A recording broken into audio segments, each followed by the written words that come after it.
Capítulo 3.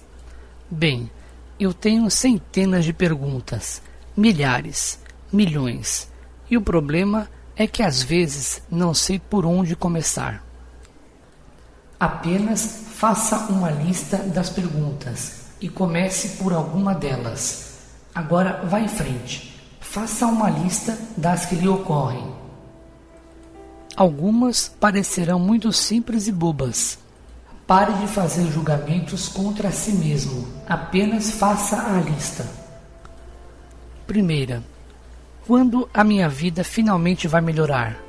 O que é preciso para eu conseguir ter ao menos um pouco de sossego? Algum dia a luta vai terminar? Segunda. Quando eu aprenderei o suficiente sobre os relacionamentos para conseguir que sejam bons? Há algum modo de ser feliz nos relacionamentos? Eles têm de ser sempre difíceis? Terceira. Por que eu nunca consigo ganhar dinheiro suficiente? Estou destinado a viver sempre com dificuldades financeiras? O que está me impedindo de realizar todo o meu potencial no que diz respeito a isso? Quarta. Por que eu não posso fazer o que realmente quero com a minha vida e ainda assim ganhar dinheiro? Quinta. Como posso resolver alguns dos meus problemas de saúde? Fui vítima de problemas crônicos suficientes para uma vida inteira. Por que eu estou tendo todos estes agora? Sexta. Qual é a ligação kármica que devo aprender aqui? O que estou tentando conhecer a fundo? Sétima. A reencarnação existe? Quantas vidas passadas eu tive? Quem fui nelas? O débito kármico é uma realidade? Oitava. Às vezes, eu me sinto muito sensível a forças psíquicas. A mediunidade existe? Eu sou médium?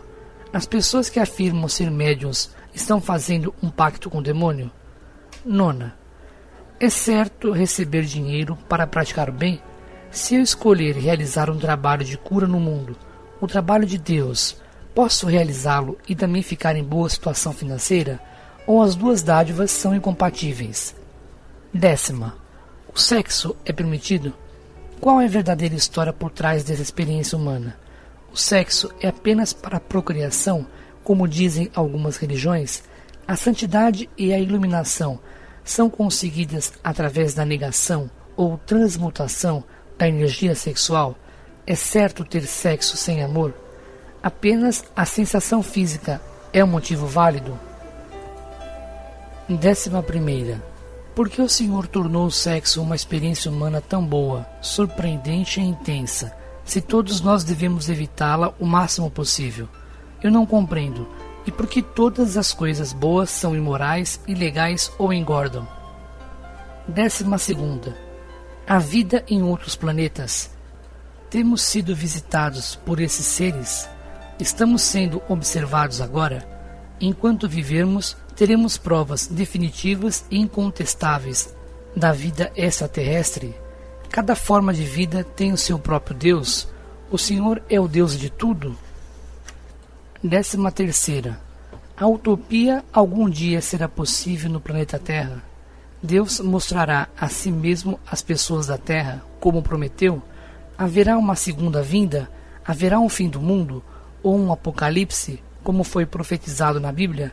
Há uma única religião verdadeira? Se houver, qual é? Essas são apenas algumas das minhas perguntas.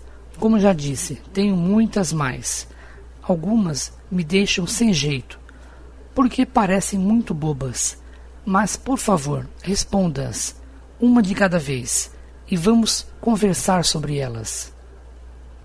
Está bem, vamos fazer isso agora. Não se preocupe por essas perguntas. Elas são feitas por homens e mulheres há séculos. Se fossem tão bobas, não seriam feitas por todas as gerações. Então, vamos à primeira pergunta. Eu coloquei em vigor leis no universo que tornam possível você ter, criar exatamente o que escolher. Essas leis não podem ser infringidas e tampouco ignoradas. Você as está seguindo neste momento, mesmo enquanto escuta isto. Não pode deixar de segui-las, porque é assim que as coisas funcionam. Não pode desviar-se ou operar fora delas. Em todos os minutos de sua vida, você tem operado dentro delas e tudo que já experimentou foi criado por você. Você tem uma parceria com Deus. Nós fizemos uma aliança eterna. Eu lhe prometi dar-lhe sempre o que você pedir. Sua promessa é pedir, entender o processo de pedir e ser atendido. Eu já lhe expliquei esse processo uma vez e o farei de novo, para que possa entendê-lo claramente. Você é um ser triplo. É formado por corpo, mente e espírito. Também poderia chamá-los de físico, não físico e metafísico. Isso é a Santíssima Trindade e tem sido chamado por muitos nomes. O que você é, eu sou. Eu me manifesto como 3 em 1. Alguns de seus teólogos têm chamado isso de Pai, Filho e Espírito Santo. Seus psiquiatras reconheceram esse triunvirato e o chamaram de consciente, subconsciente e superconsciente. Seus filósofos o chamaram de id, ego e superego. A ciência chama essa energia de matéria e antimatéria. Os poetas falam em mente, coração e alma.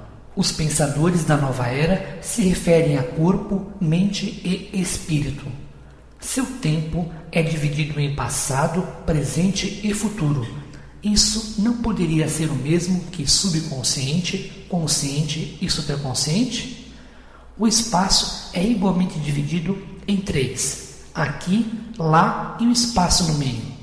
O difícil é definir e descrever esse espaço no meio. No momento em que você começa a defini-lo ou descrevê-lo, esse espaço passa a ser aqui ou lá.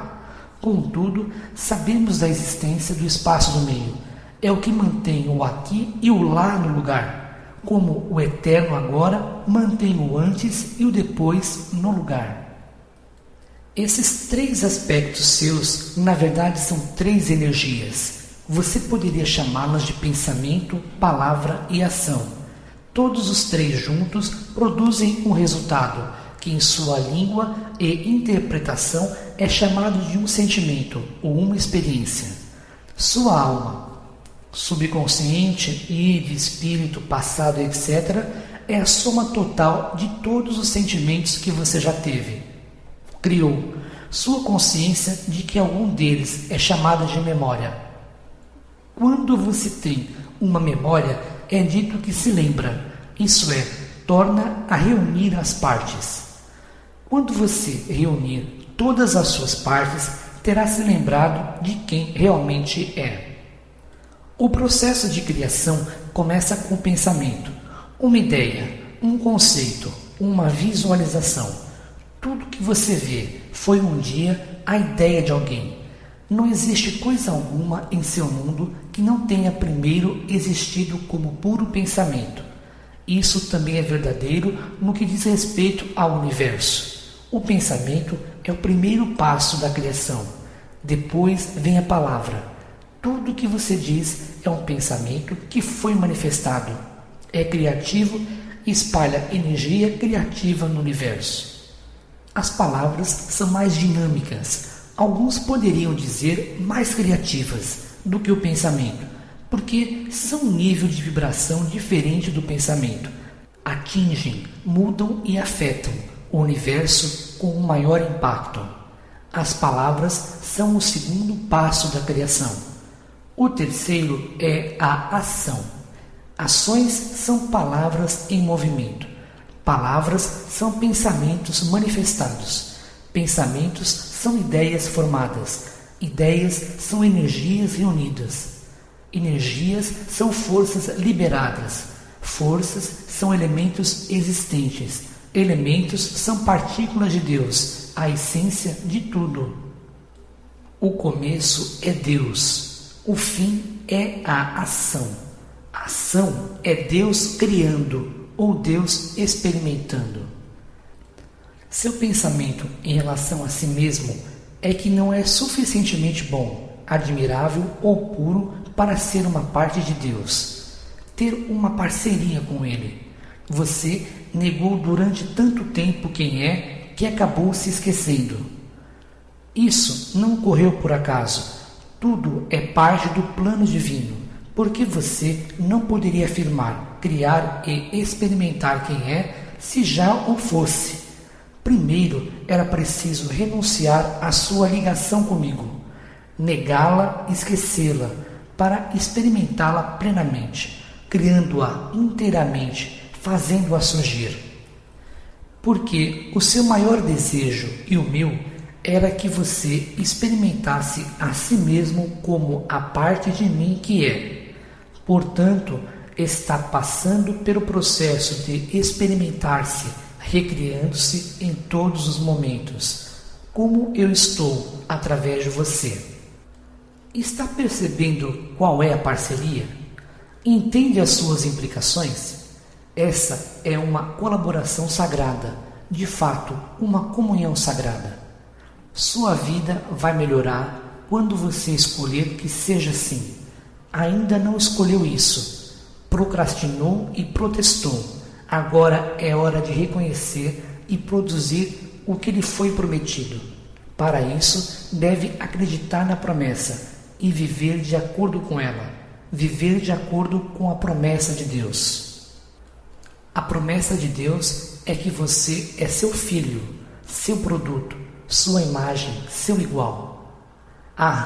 Aqui é que você fica confuso. Pode aceitar seu filho, produto, imagem, mas não seu igual.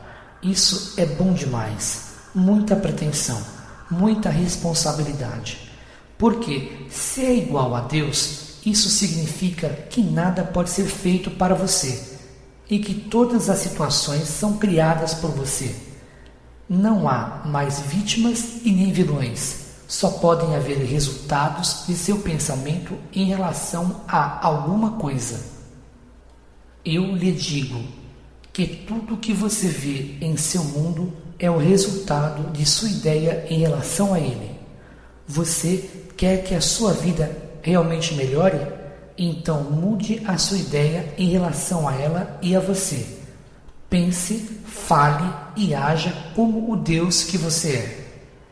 É claro que isso o afastará de muitos, da maioria, dos outros homens. Eles dirão que você é louco e blasfema. Eventualmente ficarão fartos de você e tentarão crucificá-lo. Eles farão isso não porque acham que você está vivendo em um mundo de suas próprias ilusões. Alguns homens são suficientemente indulgentes para permitir-lhes ter os seus entretenimentos particulares, mas porque, cedo ou tarde, outros se sentirão atraídos por sua verdade, pelas promessas que representa para eles. É nesse momento que os seus semelhantes interferirão, porque é nesse instante que você começará a tornar-se uma ameaça para eles, porque a sua verdade simples, sustentada simplesmente, oferecerá mais beleza, paz, alegria, amor por si próprio e pelo próximo do que tudo que seus semelhantes poderiam imaginar. E essa verdade aceita significaria o fim das suas normas de vida, o fim das condenações e dos assassinatos praticados em meu nome, o fim da submissão ao poder, da lealdade e do respeito obtidos através do medo, o fim do mundo como eles o conhecem e como você o criou até agora. Por isso, esteja pronto, homem de bom coração, porque você será difamado, insultado e abandonado. Finalmente, eles o acusarão, julgarão e condenarão, seguindo as suas próprias normas, quando você aceitar e defender a sua causa sagrada, a realização do eu. Então, por que fazer isso? Porque você não está mais preocupado com a aceitação ou aprovação do mundo. Não está mais satisfeito com o que isso proporcionou a si próprio ou às outras pessoas. Quer pôr fim ao sofrimento e à ilusão. Não deseja mais este mundo como é atualmente. Procura um mundo novo. Não o procure mais, faça-o surgir agora. O senhor pode me ajudar a compreender melhor como fazer isso? Sim.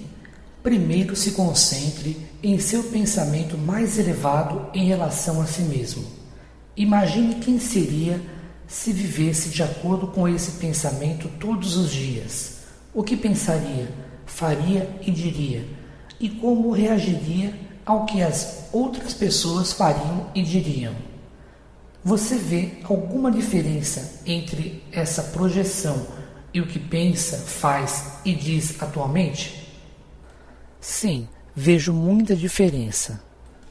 Ótimo, deveria haver, já que sabemos que atualmente você não está vivendo de acordo com o seu pensamento mais elevado em relação a si mesmo. Agora, tendo visto as diferenças entre onde você está e onde deseja estar, comece a mudar conscientemente seus pensamentos, suas palavras e suas ações para corresponder à sua imagem mais grandiosa. Isso exigirá muito esforço físico e mental, um exame minuto a minuto de todos os seus pensamentos, suas palavras e seus atos. Envolverá escolhas constantes, feitas conscientemente. Todo esse processo é uma mudança completa para o nível da consciência. Se aceitar o desafio, descobrirá que passou metade da sua vida inconsciente. Isso é, sem perceber em um nível consciente o que você está escolhendo em termos de pensamentos, palavras e atos, até experimentar as suas consequências. Então, quando as experimenta, nega que seus pensamentos, palavras e atos tiveram algo a ver com elas. Isso é um convite a parar de viver nessa inconsciência, um desafio que a sua alma o instigou a aceitar desde o início dos tempos. Esse tipo de exame mental contínuo poderia ser terrivelmente exaustivo. Sim, até se tornar a sua segunda natureza. De fato é. Sua primeira natureza é amar incondicionalmente. A segunda é escolher manifestar conscientemente a sua primeira e verdadeira natureza. Desculpe-me, mas essa crítica constante a tudo o que eu penso, digo e faço não me tornaria enfadonho? Não, diferente sim, mas nunca enfadonho. Jesus era enfadonho? Eu não acho. Era enfadonho estar na companhia de Buda? Milhares de pessoas imploravam para estar em sua presença. Ninguém que adquire um profundo conhecimento é enfadonho. Talvez seja uma pessoa incomum ou extraordinária, mas nunca é enfadonha.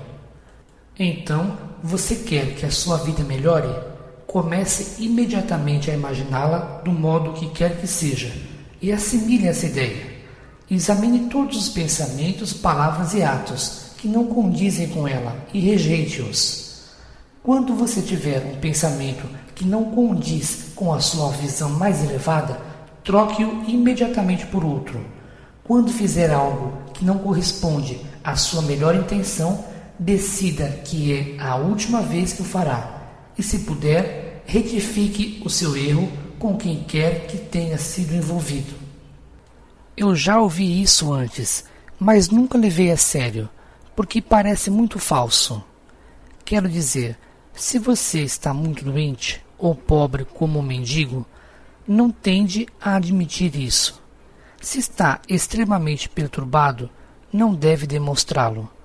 O que me faz lembrar de uma piada sobre 3 pessoas que foram mandadas para o inferno. Uma delas era um católico, outro um judeu e outra ainda um místico da nova era. O demônio disse para o católico zombeteiramente: "Está gostando do calor?" E o católico choramingou: "Estou oferecendo o meu sofrimento a Deus." O demônio então perguntou ao judeu: "E quanto a você, está gostando do calor?" O judeu respondeu: "O que mais eu poderia esperar além de mais inferno?" Finalmente, o demônio se aproximou do místico da nova era e lhe fez a mesma pergunta. "Calor?" disse ele suando. "Que calor?" Essa é uma boa piada, Mas eu não estou falando sobre ignorar o problema ou fingir que não existe. Estou falando sobre dar-se conta da situação e depois dizer a sua verdade mais elevada em relação a ela. Se você está falido, está falido. Não adianta mentir sobre esse fato e tentar inventar uma história para não admiti-lo. Contudo, o seu pensamento sobre isso. Estar falido é ruim? É horrível? Eu sou uma pessoa má porque as pessoas boas que trabalham muito e realmente se esforçam nunca ficam falidas e etc. Determinam como você experimenta a falência. São as suas palavras. Estou falido, não tenho um centavo, estou totalmente sem dinheiro, que determinam quanto tempo você fica falido. São as suas ações decorrentes deste fato. Sentir pena de si mesmo e desânimo, não tentar encontrar uma saída, porque, afinal de contas, de que adianta? Que criam a sua realidade a longo prazo. A primeira verdade a saber sobre o universo é que nenhuma condição é boa ou má, apenas é. Por isso, pare de fazer julgamentos de valor. A segunda verdade é que todas as condições são temporárias. Nada é imutável, nada permanece estático. O modo como uma situação muda depende de você. Desculpe-me, mas tenho de interromper o senhor novamente. E quanto à pessoa que está doente, mas tem a fé que moverá montanhas, e por isso pensa, diz e acredita que irá melhorar, apenas para morrer 6 semanas depois? Como isso se encaixa em toda essa história de pensamento positivo e ação afirmativa? Muito bem, você está fazendo perguntas ótimas. Não está apenas aceitando a minha palavra. Chegará a um ponto em que terá de aceitá-la, porque acabará descobrindo que podemos discutir isso para sempre, até não restar outra coisa a fazer além de aceitá-la ou negá-la. Mas ainda não chegamos a esse ponto. Por isso, vamos continuar a conversar. A pessoa que tem a fé para mover montanhas e morre 6 semanas depois, moveu montanhas durante 6 semanas que podem ter sido suficientes para ela. Talvez tenha decidido na última hora do último dia: agora basta, estou pronto para participar de outra aventura.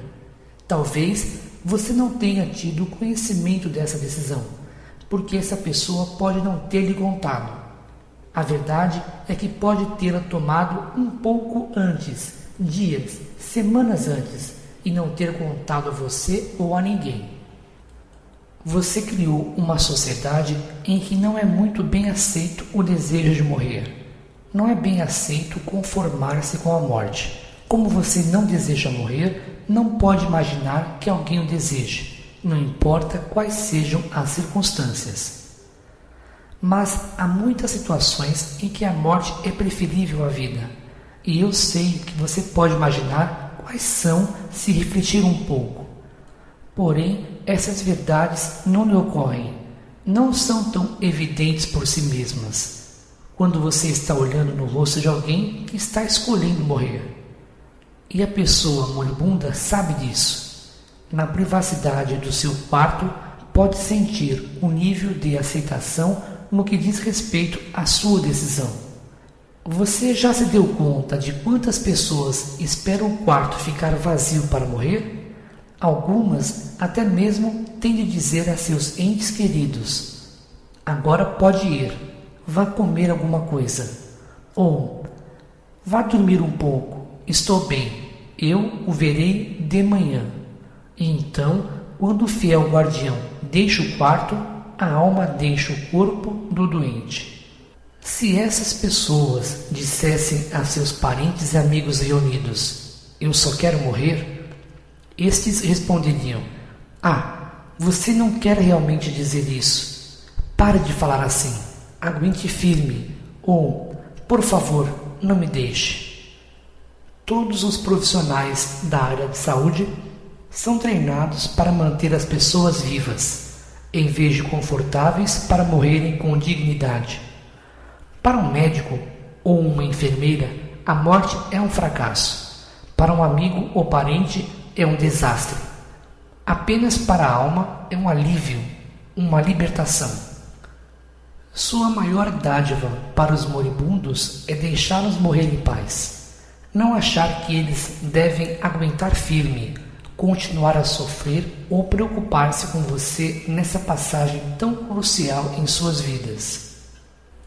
O que acontece com muita frequência no caso do homem que diz e acredita que vai viver e até mesmo reza para isso, é que no nível da alma ele muda de ideia. Então é hora de deixar o corpo para que a alma fique livre para realizar outras atividades. Quando a alma toma esta decisão, nada que o corpo faz pode mudá-la. É no momento da morte que aprendemos quem, no triunvirato corpo, mente e alma, comanda a vida. Durante toda a sua existência, você acha que é o seu corpo. Parte do tempo acha que é a sua mente. É na hora da morte que você descobre quem realmente é. Há ocasiões em que o corpo e a mente simplesmente não ouvem a alma. Isso também cria o cenário que você descreve. O mais difícil a fazer é ouvir a própria alma. Note que poucas pessoas fazem isso. Frequentemente acontece que a alma toma a decisão de que é hora de deixar o corpo. O corpo e a mente, sempre seus servos, ouvem-na e começa o processo de libertação. Contudo, a mente, o ego, não deseja aceitá-la. Afinal de contas, esse é o fim de sua existência. Então, instrui o corpo para resistir à morte. O que o corpo faz com prazer porque não deseja morrer. O corpo e a mente, o ego, recebem muito incentivo, muitos elogios do mundo exterior, o mundo de sua criação, pelo fato de resistir. Assim, a estratégia é legitimada. Nesse ponto, tudo depende do quanto a alma deseja partir. Se não houver grande urgência aqui, a alma poderá dizer: está bem, você venceu. Ficarei durante mais algum tempo.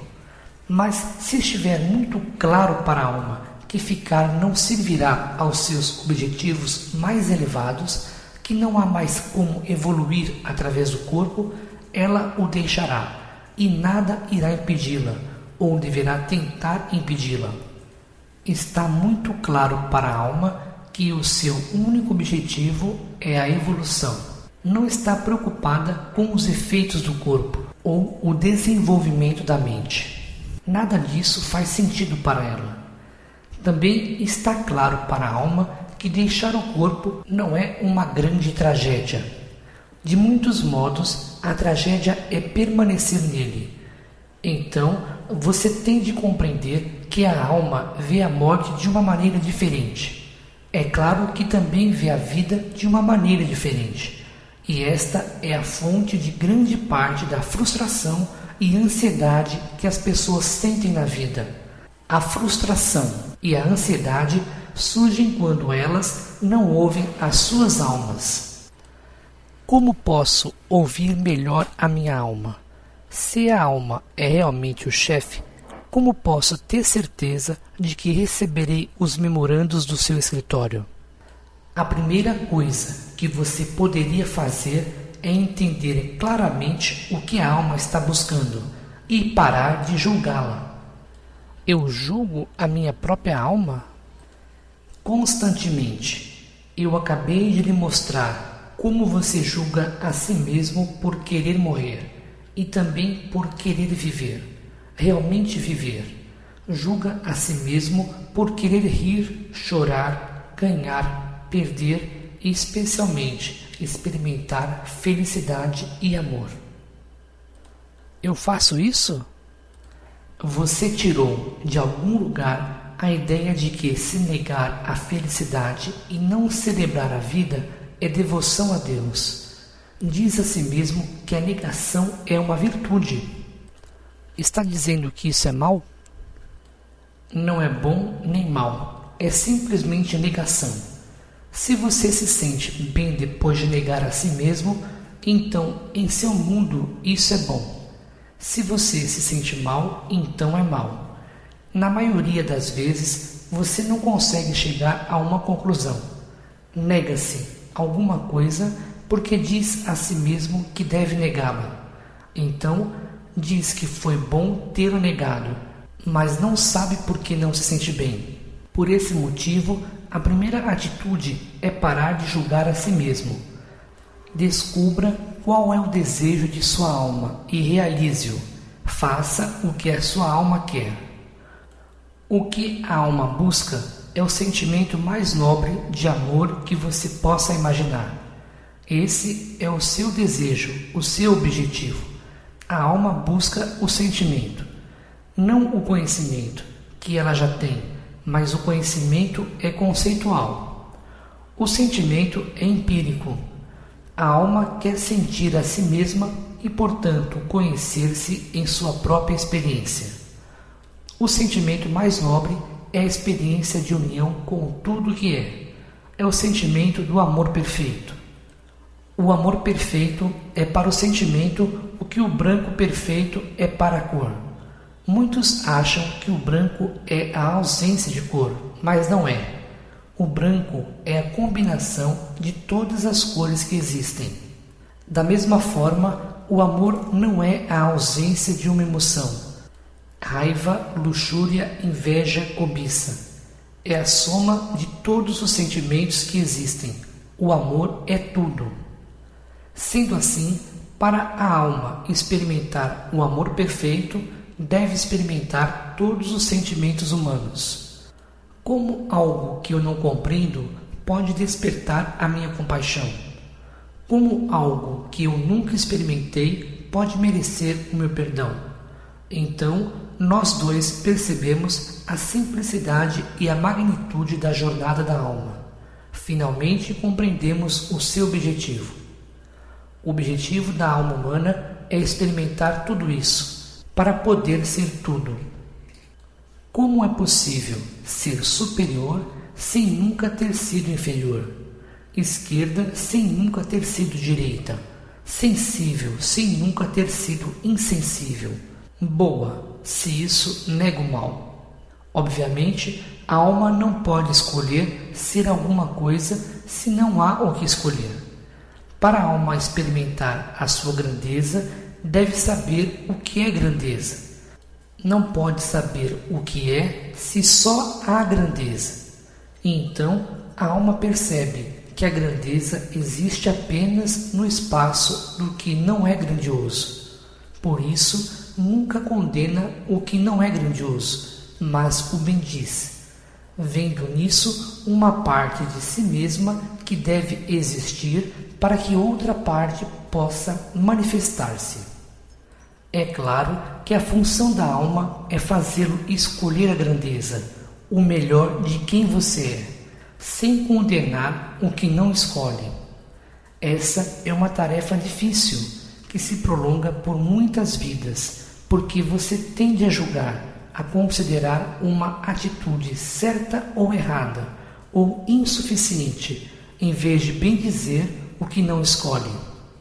Você faz pior do que condenar. Tenta destruir o que não escolhe. Se há uma pessoa ou uma situação com que não concorda, você a critica. Se há uma religião que vai contra a sua, considera-a errada. Se há um pensamento que contradiz o seu, ridiculariza-o. Se há uma ideia diferente da sua, rejeite-a. Você comete um erro porque cria apenas metade de um universo e não consegue ao menos entender a sua metade quando rejeita imediatamente a outra. Tudo isso é muito profundo e eu lhe agradeço por me dizer essas verdades que alguém jamais me disse antes, pelo menos não com tanta simplicidade, e eu estou tentando compreender. Realmente estou, mas às vezes isso é difícil. Por exemplo, o Senhor parece estar dizendo que deveríamos amar o errado para podermos conhecer o certo, quer dizer que devemos, por assim dizer, aceitar o demônio? De que outra forma você poderia purificá-lo? É claro que um demônio de verdade não existe, mas eu lhe respondo na linguagem que você escolheu. A purificação é o processo de aceitar tudo e depois escolher o melhor. Você compreende isso? Não pode escolher ser Deus se não há outra opção para escolher. Espere, o senhor disse algo sobre escolher ser Deus? O sentimento mais nobre é o amor perfeito, não é? Sim, eu diria que sim. E você conhece uma definição melhor de Deus? Não. Bem, sua alma busca o sentimento mais nobre. Tenta experimentar ser o amor perfeito. Ela é o amor perfeito e sabe disso. No entanto, deseja mais do que saber. Deseja sê-lo em sua experiência. É claro que você está tentando ser Deus. Acha que estava destinado a ser menos?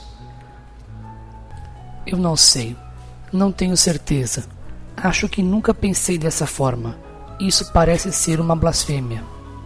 O curioso é que você não considera uma blasfêmia tentar ser como demônio. Espere um minuto. Quem está tentando ser como demônio? Você está. Todos vocês estão. Até mesmo criaram religiões que lhes dizem que nasceram com o pecado, que são pecadores desde o nascimento, para convencê-los de sua própria perversidade. Porém, eu lhes digo que nasceram de Deus, que desde o nascimento são deuses e deusas, amor puro. Vocês não acreditam. Vocês passaram todas as suas vidas se convencendo de que são maus. Não só são maus, como seus desejos são nocivos. Sexo, dinheiro, poder, ter muito de qualquer coisa. Algumas de suas religiões até mesmo os fazem acreditar que a dança, a música e a celebração da vida são nocivas. Logo vocês concordarão em que rir e amar é nocivo. Não, meu amigo, você pode não ter certeza de muitas coisas, mas de uma tem, é mau, e quase tudo o que deseja é nocivo. Tendo feito esse julgamento de si mesmo, decidiu que tem de melhorar. Está bem, mas preste atenção, de qualquer maneira, o destino é o mesmo, só que há um modo mais rápido, um caminho mais curto para chegar lá. Qual é? A aceitação imediata de quem e o que você é, e a demonstração disso. Foi o que Jesus fez. Esse é o caminho de Buda, de Krishna e de todos os mestres que surgiram no planeta. E todos os mestres transmitiram a mesma mensagem. Você é o que eu sou. Pode fazer o que eu faço e muito mais. Mas você não ouviu. Em vez disso, escolheu o caminho bem mais difícil de quem se julga mal, o demônio. Você diz que é difícil seguir o caminho de Cristo e os ensinamentos de Buda, ter a capacidade mental de Krishna, ser o mestre, mas eu lhe digo que é muito mais difícil negar do que aceitar quem você é. Você é bondade, misericórdia, compreensão, paz, alegria e luz. É perdão, paciência, força, coragem, um auxílio em caso de necessidade, um conforto no sofrimento, uma cura para as feridas, um mestre nos momentos de inquietação. É a sabedoria mais profunda e a verdade mais elevada, a maior paz e o amor mais sublime. É tudo isso. E, em alguns momentos de sua vida, você se conheceu como essas verdades. Escolha agora conhecer-se sempre como elas.